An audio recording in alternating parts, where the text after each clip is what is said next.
Good evening, San Diego. I'm Chief Meteorologist Carlene Chavis, and thank you for tuning in for your weather update. Let's talk about the weather because there are some updates to talk about, especially when we had a little bit of a slip in temperatures out of that territory to keep the heat alerts going, but still feeling some pretty warm temperatures out there when you had 90s still for Escondido as well as for Campo. You had 105 today in Borrego Springs, 80s returning right there across the mountains where we've had 90s over the past few days. We also had more of those 80s popping up, 82 degrees for Miramar, 80 degrees for La Mesa today, 81 degrees, so above seasonal temperature. That was for downtown, the same for Encinitas. But temperatures are going to be backing away from this range over the weekend as we go into widespread 70s along the coast, and we also have those widespread 80s across the inland valley. So we're getting back to something a little bit more seasonal for this time of the year for summer, and we're going to continue to hold on to that at least for a couple of days, and then we get back to warmer temperatures by next week. When we look at our air quality, it's a little hazy out there, and we're also looking at an increase when it does come to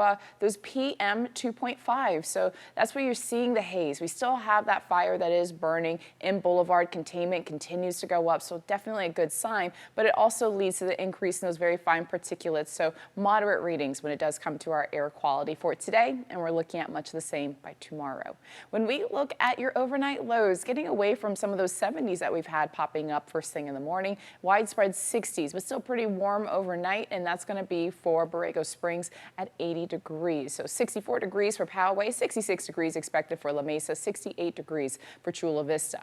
When we look at our daytime highs for tomorrow, we're still looking at some 90s popping up. We got 90 degrees for Ramona, and we could see a few more cities that will be popping up into those low 90s, but that's not very far from what is seasonal for this time of the year. You still have those 80s that are going to be widespread across the inland valleys. 88 degrees for El Cajon tomorrow, 88 for Escondido as well. 87 degrees for Alpine, and so that puts us in the ballpark of what is seasonal for this time of the year. You got 89 degrees as the average high, so we're going to be around that, and then you have those 70s right there along the coast, and also 78 degrees. That's going to be for downtown. 107 degrees expected for Borrego Springs, so we have seen some of those triple digits popping up over the last few days across the inland valleys, but it looks like those are going to be more concentrated right there for the desert.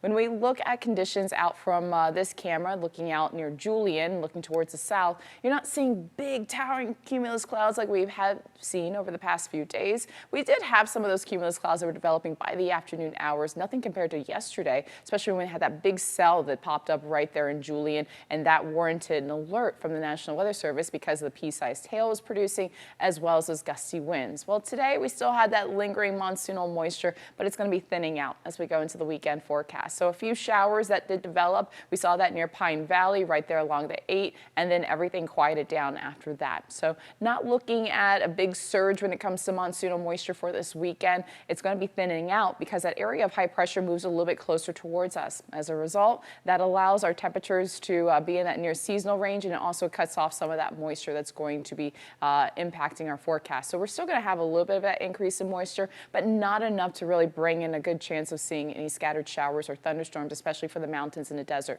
But that looks to change by next week. Area of high pressure will continue in our forecast, and it backs off just a little bit, so that keeps us in that near seasonal range, and that's going to be into the start of next week. When we look at your surf forecast, about 2 to 4 feet with a moderate risk of rip currents at our local beaches. Also still, those evening high tides, a little bit of an extra pull, but it's getting away from the 7 feet that we had earlier this week when it came to our high tides because of that new moon phase. We're also talking about your surf forecast because things are changing up. So it's about 2 to 4 feet with a moderate risk of rip currents at our local beaches through Saturday.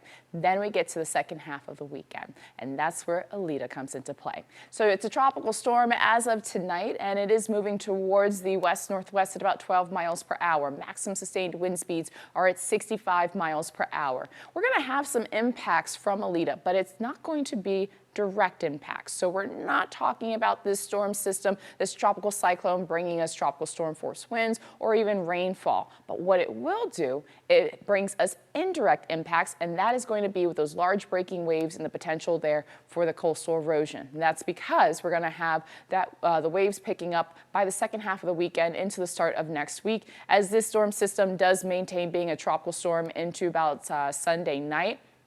and then becoming post-tropical after that. That's because it's going to be interacting with some much cooler waters, losing those characteristics, losing that strength. But as I mentioned, that indirect impact will be elevated surf. So large breaking waves are expected, and because of that, the National Weather Service has issued a high surf advisory. It's going to start at 5 p.m. on Sunday, lasting all the way through Tuesday at 11 p.m. So that brings in about 4 to 7 feet, and then also talking about sets up to 9 feet with that surf. You have the surf really impacting for the south-facing beaches, so south and southwest-facing beaches, strong rip currents being present. If you're not a skilled swimmer or surfer, you're advised to not be in the water during this time frame. On top of that, as I mentioned, it does lead to the potential for that localized beach erosion, especially when you're talking about these large breaking waves just pounding our coastline. So this will be the hazard that we get from Alita as it continues to move over the eastern Pacific and falls apart.